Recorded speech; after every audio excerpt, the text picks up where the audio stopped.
Hey everyone, yeah, it's about 2:49. I kind of have the house to myself, um, so yeah.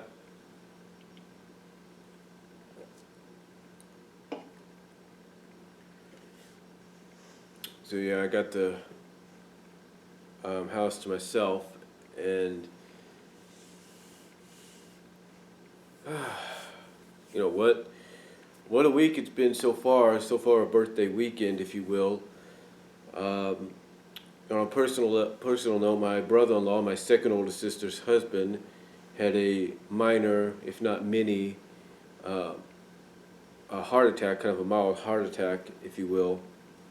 So he had to spend the weekend in the hospital, get a stiff or staph or whatever it's called in his heart. He didn't have no surgery, just something had to be put there. So now he's got to basically take it easy. He can't smoke no more. So yeah, just keep him in your prayers and all that. And he comes home today, if not home already. And yeah, we'll just see what goes from there. But it's interesting birthday week, I will say that. I'll get into this more on a vlog, but originally I was doing part of this, or at least reviewing one of the issues, on my way to work this morning, thinking, okay, it's the only chance I'm going to have to review one of the issues because I have my nephews here, I have my mom here, and it's like it's the only piece I'm going to get.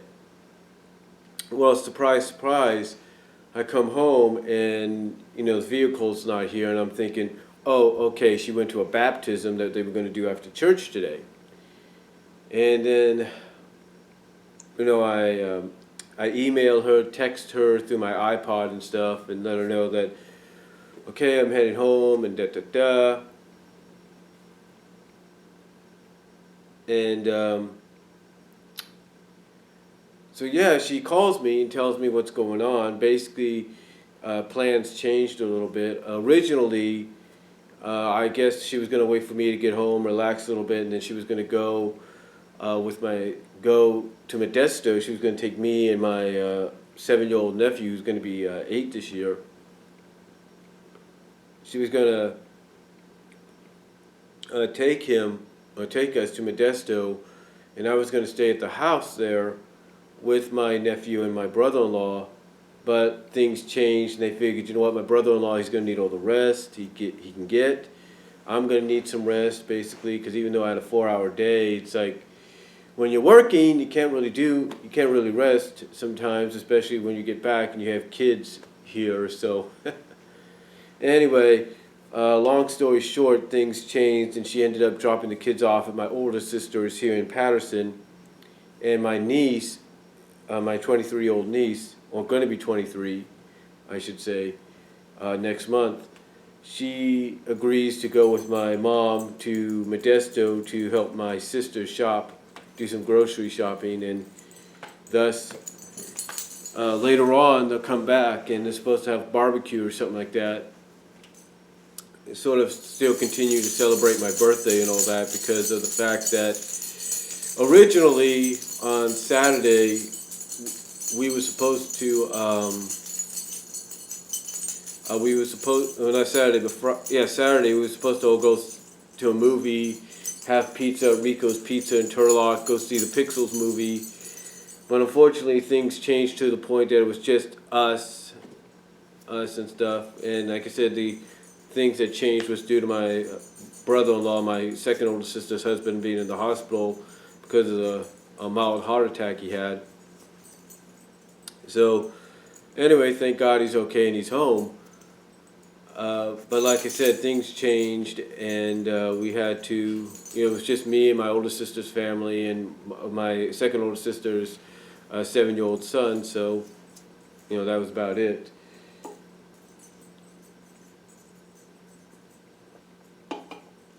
Anyway, with that said, like I was mentioning, I thought originally I was going to do a video with my iPod, upload it, which was going to be a review of this, and then later on read World Unite Battles, and probably do that tonight because I don't have to be at work till 3 tomorrow.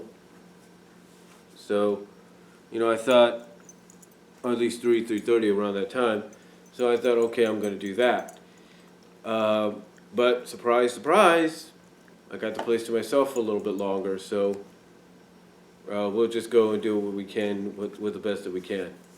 So anyway, as you can see down below, as you can read above or below, depending on how you watch this,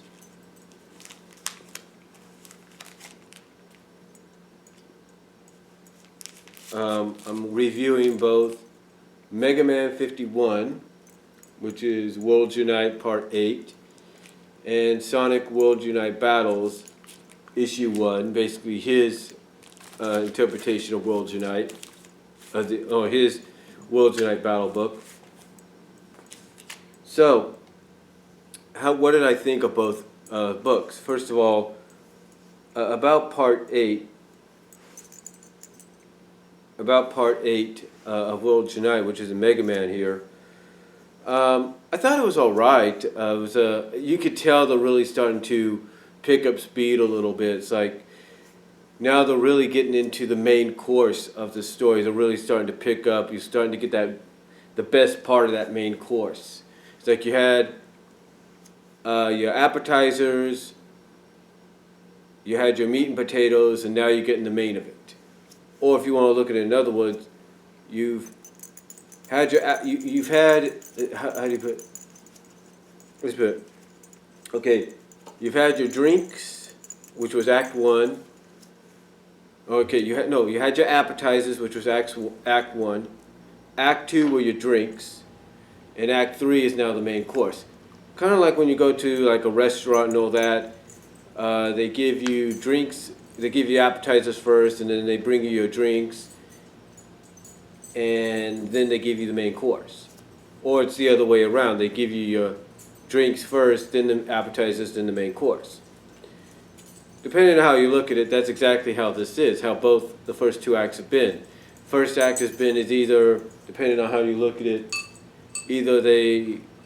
okay, well, let's look at it this way. The first act is like a restaurant bringing you your drinks. Okay, that's the first step. Second step is the bringing you the appetizers, like corn chips or onion rings or whatever. The main course is the third act, and that's what we're getting into now.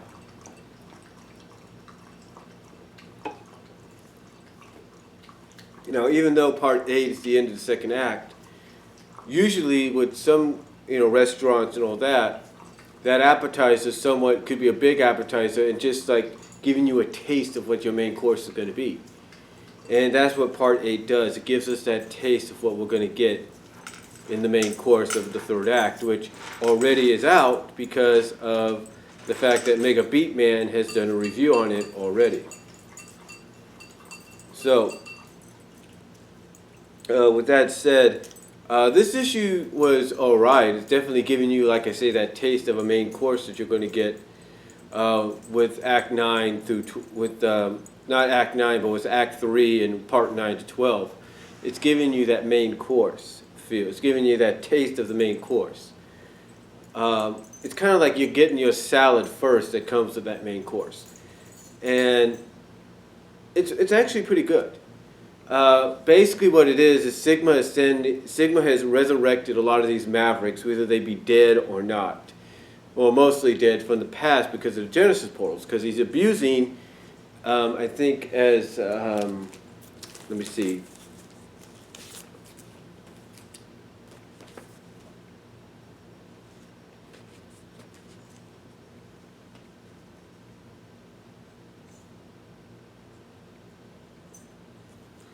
Because he's abusing space and time according to what X says here.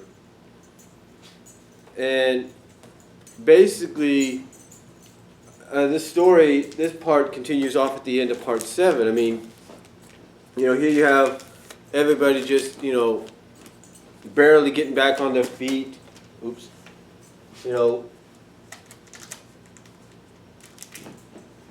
Like I said, here you have basically everybody barely getting back on their feet, after being having forced to fight, each other, fight the Deadly Six. So they're basically like they're hanging on to a thread. It's like they don't know. It's basically they're hanging on to a thread. So now they're having to, instead of being able to recuperate, they just got to keep going and going and going. It's kind of like at my job. You think you're going to be able to catch your breath for just a second, and then all of a sudden here comes this big rush of people, big rush of customers coming in. It's like, oh God, you got to go. You can't even catch your breath. You can't even get a drink of water. You're like, so that's basically like what it is here. They can't even catch their breath because they're fighting and all that. They're barely able to catch their breath. Now you might say, well, didn't they catch their breath briefly? Yeah, but that was for a brief moment. But that's what I'm talking about. It's like you can barely catch your breath, and all of a sudden you got to go back into fighting again. So that's what's happening here, and they are on the ropes basically.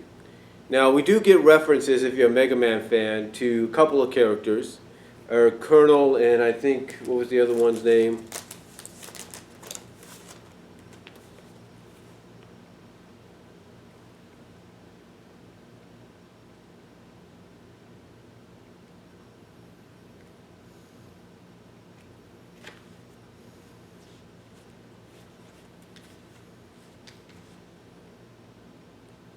Isis, or Iris and Colonel. So again, you're getting some references and all that, and basically everybody's just barely holding their own. They're just literally getting the butts handed to them, left and right. You have one of the Mavericks telling them to just stay down, and it's just, they're just getting literally the butts whooped. The butts handed to them on a silver platter. And basically it gets to the point, Sigma, again, this is something that we should expect in any kind of crossover, especially with Ian behind it. Sigma sees this and he's like, okay, Mavericks, you can go. Basically, he decides, okay, all I need is 4 Mavericks to stay behind, and they'll take care of them. There'll be no problem, So he leaves 4 Mavericks behind because they're still trying to fight. Mega Man, X, and Sonic and them are still trying to fight. So Sigma leaves 4 Mavericks behind, and he tells his other Mavericks to go into the other worlds because he opens up these other Genesis portals, and he creates these other Unity engines. Hold on for a sec.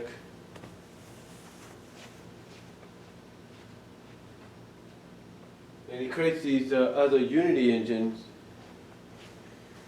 to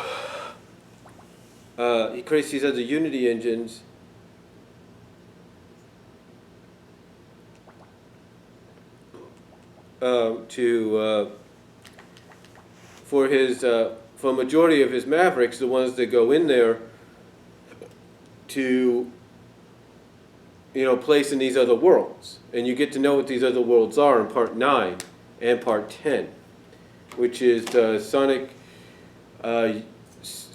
Universe. I think it's I think it's Sonic Universe 78, and you find out in Sonic Boom number 10. So yeah. Which ironically, I think, I want to make sure I get the numbering right here.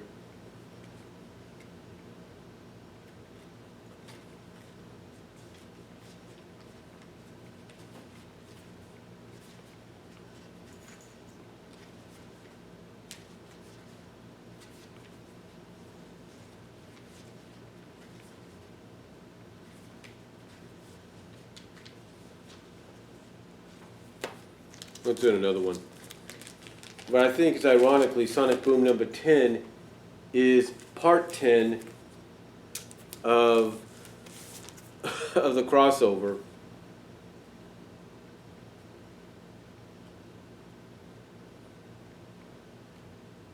Okay, Yeah, Sonic Boom number 10 is part 10 of the crossover. So that's ironic. Kind of funny. I wonder if they're going to do an in-joke on that with an off panel. We'll see. But anyway,